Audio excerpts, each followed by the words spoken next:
Hey, what is going on, everybody? It's Blue, and we are back with some Feral content. We're going to be covering, the mid-patch notes, the very few changes that are coming to Feral, but mostly we're just going to kind of talk about expectations for Feral in the future, how I kind of imagine Feral is going to performing. We're going to be talking about, of course, the rating information, how DPS is performing in rating, as well as DPS is performing in Mythic Plus. Hope you guys enjoyed the video. We're going to go ahead and try to cruise this very quickly, but stay tuned till the end. We're going to talk a little bit more theory crafty stuff. That's my fun. I really enjoy that. But as always, take it easy.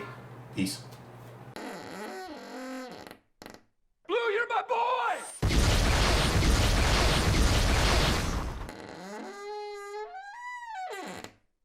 Alright, so we're going to go ahead and cover some of the changes. Very few changes, you guys, and you're going to kind of get a gist of Blizzard really just making changes that aren't really going to affect you at all if you're kind of optimized your spec already. But we're going to go into that. So we got Resto, got some healing increase, which is very nice. We have Adaptive Swarm, so they're kind of buffing a Covenant, really not used.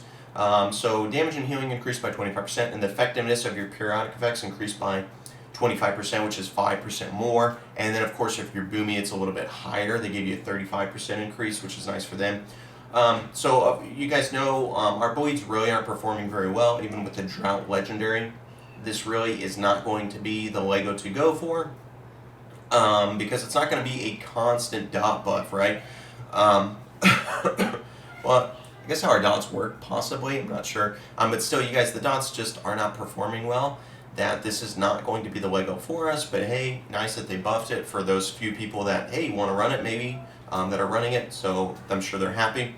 Convoke got fixed for Resto and Garden Affinity, so with Convoke, you can no longer cast a Full Moon or for a Frenzy for Garden and Resto Affinity, so that is that's them, of course, Guardian speccing into Balance Affinity, trying to Convoke, get a Full Moon cast, so they will no longer be able to do that, same with if they're going Feral Affinity. Now we see also a buff to another Covenant not being used very much is Venthyr for Endless Thirst. Hey Elijah, I'm doing a video. Can you shut the door, please? I'll be out in a little bit, okay? I want to talk about something. Okay, give me a couple minutes, please. All right, we'll talk. Sorry. So we got the Conduit increased the crit chance by 0.8 instead of 0.5. Again, this one really isn't very good. Crit's really nice for us, but the whole working up to get a big crit and then kind of having a possible negative effect just really isn't great. But hey, great that they are, really trying to buff those ones for the people that are running it. But again, if you're optimizing your spec, we're not really concerned about that. So we're going to go ahead and take a look at the legendaries, and you will see the same thing. So Cat Eye Curio now restores 30% energy where it was 25%, so this is a 5% increase to the energy. My thing about Cat Eye Curio, if you guys watch my other videos where I talk about legendaries, to me, Cat Eye Curio, yes, the energy regeneration is nice, but it's about clear casting, and that's not like super, super reliable.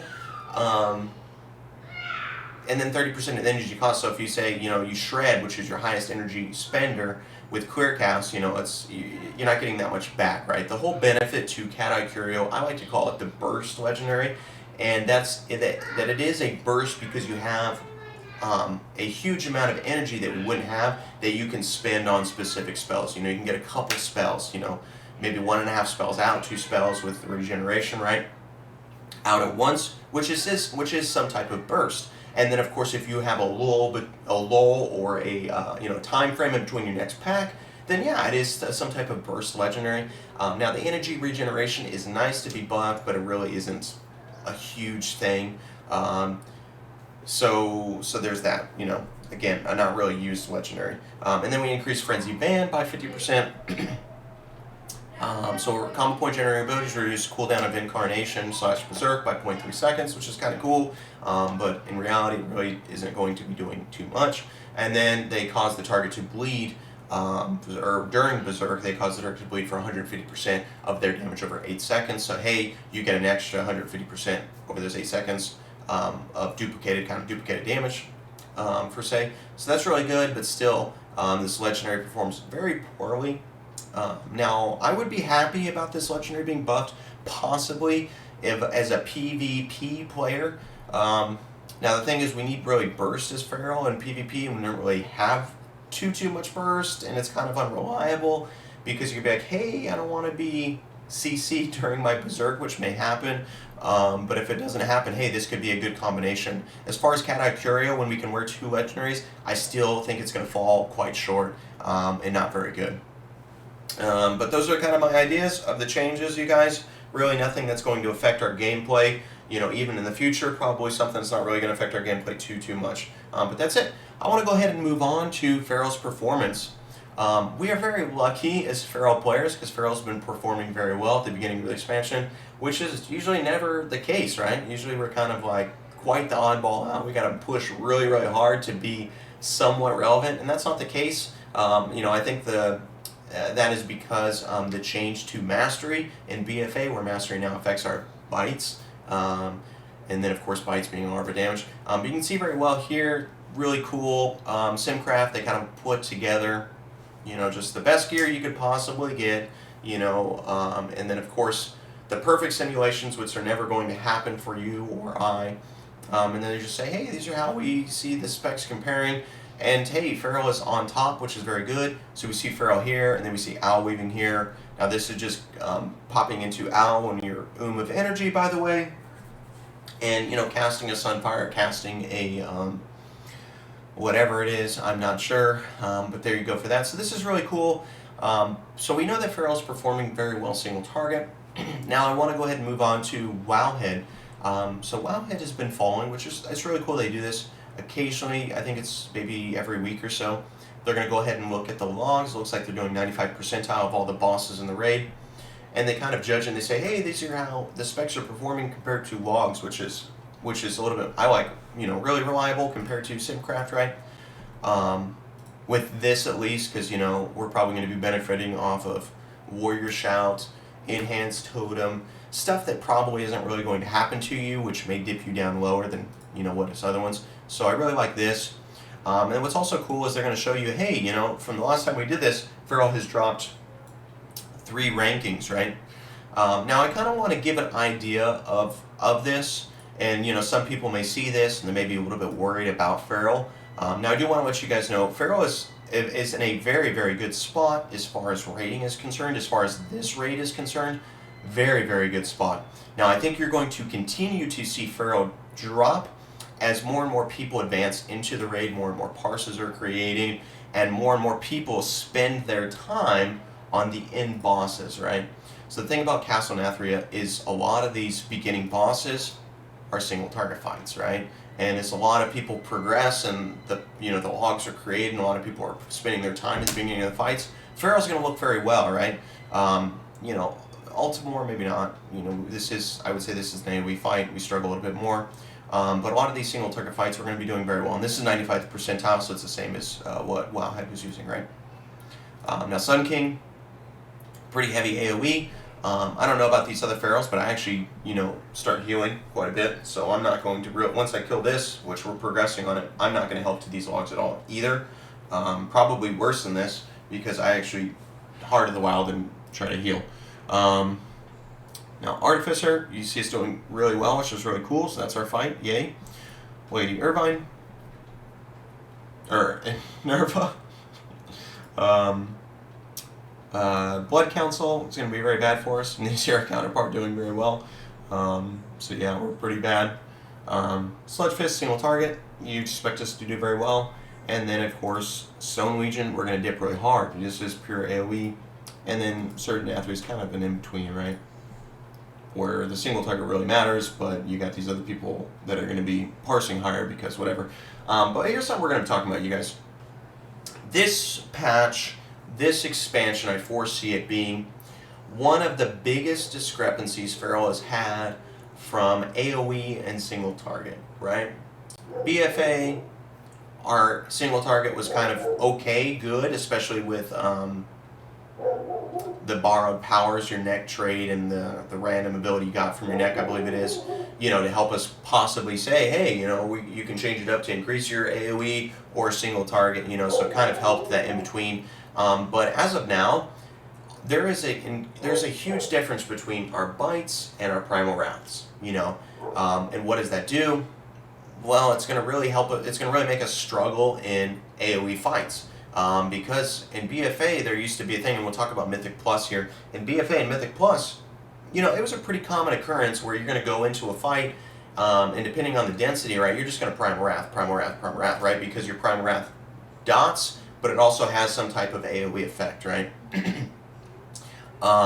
Now, sure, that may be the case, but your number of mobs, the number of people in your mobs needs to be much, much higher than it was in BFA for you to think about doing that. Now, kind of your idea of Mythic Plus and its AoE fights is, okay, cool, I'm going to get a big pack, and this big pack's great because I'm going to rip everything, I'm going to dot everything up, which is going to increase my chances to bite. And that's what you're thinking. That is legit what you're thinking, and it's like, wow, that's not a really AoE mentality at all, and it's not. And I'm not doing AoE damage, really. I'm increasing my likelihood to do more single target damage. So I'm not upset about this, because I think we're in a very unique position that we've never been before. Obviously with us being, a very good single target class or single target spec, but it also gives us the ability to funnel, which we never really had before, right? We could dot up and we just have these multiple dots rolling, but now we dot up or we rip up. I don't even know if we're going to rake every target. We want to probably focus just on that one,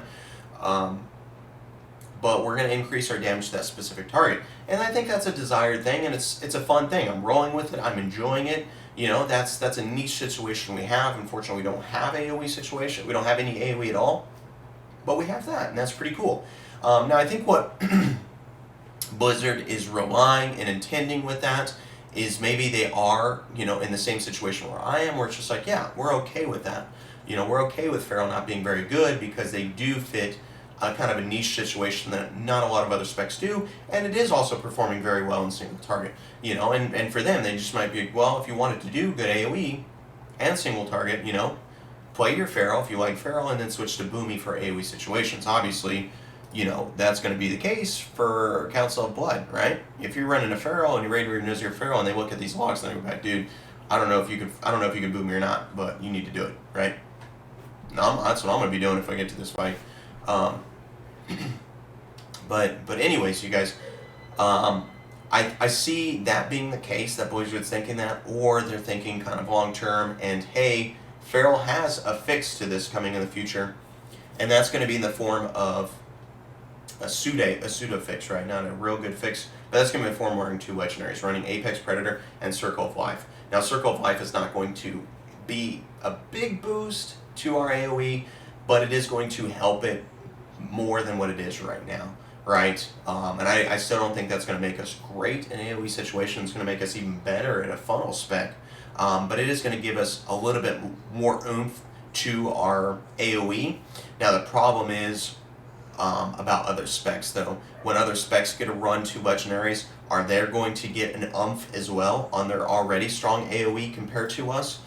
Because obviously if that's the case, then it's not going to really matter if we have a small AoE boost, because everybody's AoE boost is going to be so much better than ours. But it will give us more of a funnel thing, so I'm kind of waiting for that.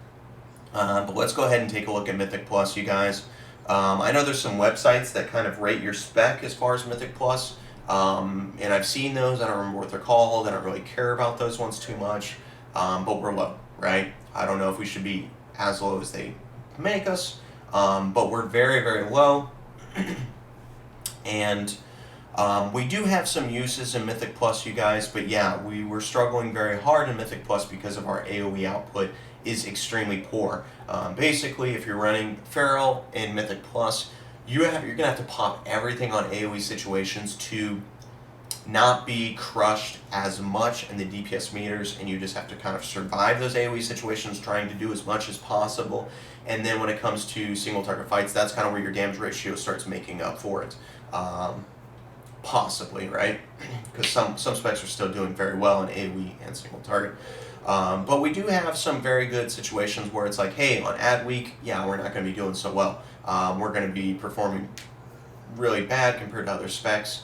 But in the boss weeks, the weeks that our bosses are buffed, those are kind of the weeks that you're going to be doing very well. The Feral has a good, fit into the dungeons, but unfortunately, it's not all the time. Now, as far as scaling to the future, you guys, like I said, Pharaoh's going to be doing very well, with increases to our crit, increases to our mastery. Those are going to help, in single target and AoE. So I wouldn't be too fretting, especially when you look at something like this. You guys, Pharaoh is in a very good spot. I'm very happy with Pharaoh's performance. I'm very curious to see, what other specs look like with 2 legendaries when we're possibly in the future able to do that. But as far as right now, Pharaoh's doing very well, you guys. I just want to go ahead and put that update. Hopefully you guys liked the video, kind of something like this, a little bit talking. But that's it. Hope you guys enjoyed. Take it easy. Peace.